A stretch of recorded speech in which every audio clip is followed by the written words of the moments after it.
Hello मेरे प्यारे दोस्तों, कैसे हैं आप लोग। दोस्तों आज के इस वीडियो में हम बात करेंगे HWP प्लान के बारे में। दोस्तों HWP प्लान का हमें फुल फॉर्म देखने को मिलता है सिस्टमेटिक विड्रॉवल प्लान।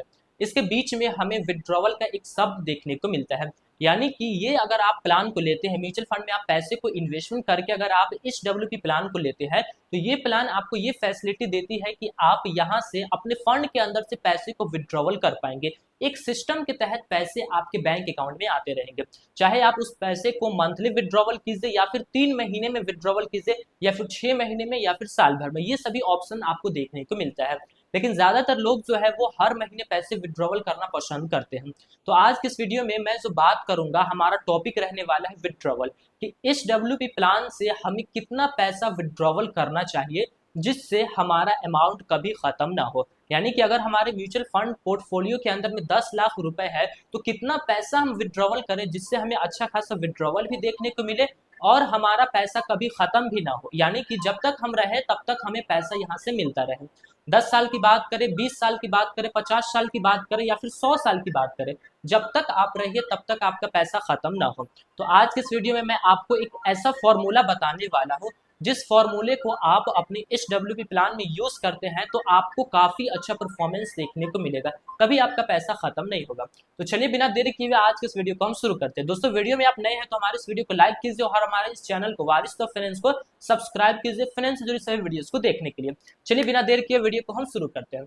यहाँ पे हमारा टॉपिक क्लियर लिखा हुआ है HWP विड्रॉवल, यानी कि सिस्टमेटिक विड्रॉवल प्लान में हम जो विड्रॉवल की बात करेंगे।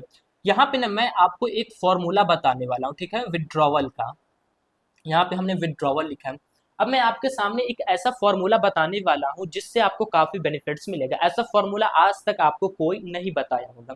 आप जिस भी फंड में इन्वेस्टमेंट किए हैं या फिर आप करने वाले होंगे, उस फंड का एक अपना डाटा रहता है, यानी कि वो फंड पीछे में कैसा परफॉर्मेंस किया है, पास्ट में जो परफॉर्मेंस किया है उसका हमको एक डाटा दिया जाता है जिसको हम रिटर्न्स बोलते हैं, कि 1 साल में कैसा रिटर्न्स था, 2 साल में, 3 साल में, 5 साल में कैसा रिटर्न्स था। और एक डाटा हमें देखने को मिलता है ऑल ओवर रिटर्न्स, यानी कि जब से वो फंड आया है तब से उस फंड ने लोगों को कितना का रिटर्न्स बना करके दिया है। इसी डाटा की हमको जरूरत है। आपको ना देखना है उस फंड के ऑल ओवर रिटर्न्स को, ठीक है, ऑल ओवर रिटर्न्स को देखना है। किसी भी फंड को आप ले लीजिए, उसके आप ऑल ओवर रिटर्न्स को देखिए, आप देख लीजिए कितना इसका ऑल ओवर रिटर्न्स है। अब उसको ना आप माइनस कर दीजिए, कितना इसमें से आपको माइनस करना है मैं आपको बताता हूँ। आप ना उसमें से इन्फ्लेशन को जो है वो माइनस कर दीजिए। इन्फ्लेशन मतलब कि महंगाई, जितनी महंगाई बढ़ रही है उसको आप माइनस कर दीजिए। अभी हम सभी का एग्जाम्पल देकर मैं आपको बताऊंगा। अब ऑल ओवर रिटर्न्स में से इन्फ्लेशन को माइनस करने के बाद जो आपको वैल्यू मिलती है वो आपका विड्रॉवल रहने वाला है, ठीक है। काफी सिंपल भाषा में मैंने आपको यहाँ पे समझाने की कोशिश की है। आप जिस फंड में इन्वेस्टमेंट किए हैं या फिर करने वाले हैं उसके आप ऑल ओवर रिटर्न्स को देखिए और उस ऑल ओवर रिटर्न्स में से इन्फ्लेशन को माइनस कर दीजिए और जितना आता है वो आपका विड्रॉवल रहने वाला है। मान के चलिए कि आप एक काफी अच्छा फंड को चुनते हैं, वो फंड आपको, वो जब से वो फंड आया, ऑल ओवर का मतलब जब से वो आया तब से, एक आप अच्छे फंड को चुनते हैं जिसका टाइम पीरियड की अगर हम बात करें तो 5 साल कम से कम वो फंड पुराना होना चाहिए, तभी ये फॉर्मूला अच्छे तरीके से काम करेगा। तो ऐसा आप कोई फंड चुनते हैं जो कि काफी अच्छा रिटर्न्स बना करके दे रहा है। मान लीजिए कि एक फंड आपने चुना है जो कि आपको 25% का ऑल ओवर रिटर्न्स बना करके दिया है जब से वो फंड आया है तब से। तो 25% आपको लिख लेना है। अब उसमें से आपको माइनस करना है इन्फ्लेशन को। अगर हम बात करें इंडिया के इन्फ्लेशन की तो कितनी है, यहाँ पे हमें 6 से 7 से 8% तक का हमको इन्फ्लेशन यानी कि महंगाई जो है वो देखने को मिलती है।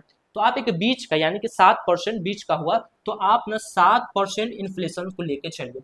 अब आपको 25% जो है वो हर साल रिटर्न्स मिल रहे हैं और आपका महंगाई कितना बढ़ रहा है, 7% को। तो 7% माइनस करने के बाद जो आपका पैसा आता है उतना आप 1 साल में विड्रॉवल करेंगे। यानी कि यहाँ पे अगर हम बात करें तो 22 में से 7 को अगर हम माइनस करते हैं तो 18%, ठीक है। तो ये जो 18% है ना, इतना पैसा हम विड्रॉवल करेंगे अपने फंड से। ये तो काफी हाई परफॉर्मेंस वाले फंड की बात हो गई कि 25%। तो 18% देखिए ये साल का आपका होना चाहिए, यानी कि 1 साल के अंदर में आप इतने पैसे को जो है वो विड्रॉवल करेंगे। अगर महीने की बात करें तो 18 को आप 12 से भाग दे दीजिए, 12 महीने होते हैं। एक अच्छे फंड की बात होगी। मान लीजिए कोई ऐसा फंड है जो कि इतना अच्छा परफॉर्मेंस नहीं कर रहा है, जैसे कि निफ्टी हो गया, निफ्टी इंडेक्स फंड होते हैं ना, मान लीजिए कि वो आपको 15% के आसपास का रिटर्न्स बना करके देते हैं, तो इस केस में आप क्या करेंगे, आप उसका भी ऑल ओवर रिटर्न्स को लिखेंगे। ठीक है, फॉर्मूला हमारा यही रहने वाला है, ऑल ओवर रिटर्न्स आप लिखेंगे, 15% हमको दे रहा है। ठीक है, 15% आपको आसानी से मिल जाता है। इसमें से भी आप 7% को माइनस कर देंगे, यानी कि 7% इन्फ्लेशन को हम माइनस कर देंगे।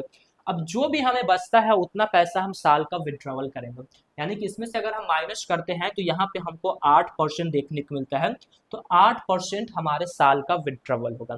अब देखिए ये फॉर्मूला से आपको फायदा क्या होगा, एक तो आपको ये चीज क्लियर होगा कि हमें एक साल के अंदर में कितने पैसे को विड्रॉवल करना है, ये चीज पहला चीज क्लियर हो गया। अब हमको 25% का रिटर्न किसी फंड से मिल रहा है, जिसमें से हम 7% को वही रहने दे रहे हैं। हम इन्फ्लेशन के हिसाब से, एक हमारा इन्फ्लेशन एक नाम हो गया है, लेकिन 7% जो पैसा हम छोड़ रहे हैं वो हमारे फंड में ही रह रहा है। तो ये क्या होगा, यहाँ पे हमारा 7% से पैसा जो है वो ग्रो भी करता रहेगा, यानी कि पैसा भी हम विड्रॉवल करते भी रहेंगे और 7% से हमारा पैसा कंपाउंडिंग के साथ ग्रो भी करता रहेगा। दोस्तों अगर आप इस फॉर्मूले को अपने इस डब्ल्यूपी प्लान में शामिल करते हैं तो आपको काफी अच्छा परफॉर्मेंस देखने को मिलेगा। आप हमेशा कमेंट किया करते हैं कितना पैसा हम विड्रॉवल करें कितना ना करें, तो आज के वीडियो में आपको जवाब मिल गया होगा कि आपको इस डब्ल्यूपी प्लान से कितना पैसा विड्रॉवल करना चाहिए। आप ऑल ओवर रिटर्न्स को लिखिए, उसमें से इन्फ्लेशन को माइनस कीजिए, जो भी अमाउंट आता है, जो भी परसेंटेज आता है, वो आपका साल का विड्रॉवल होगा। अगर आप हर महीने लेना चाहते हैं तो उसको 12 महीने में डिवाइड कर दे और उतना पैसा आप हमेशा विड्रॉवल करते रहें। दोस्तों मैं आशा करता हूं कि आपको ये जानकारी काफी पसंद आई। दोस्तों ये छोटी सी जानकारी आपको पसंद आई है तो हमारे इस वीडियो को लाइक कीजिए और हमारे इस चैनल को वारिस तो फ्रेंड्स को सब्सक्राइब कीजिए फ्रेंड्स जुड़ी सभी वीडियोस को देखने के लिए। फिर मिलेंगे दोस्तों एक नए वीडियो में, तब तक के लिए जय हिंद जय भारत, अल्लाह पाक आपको सलामत रखे और आप हमारी वीडियोस को इसी तरीके से देखते रहें।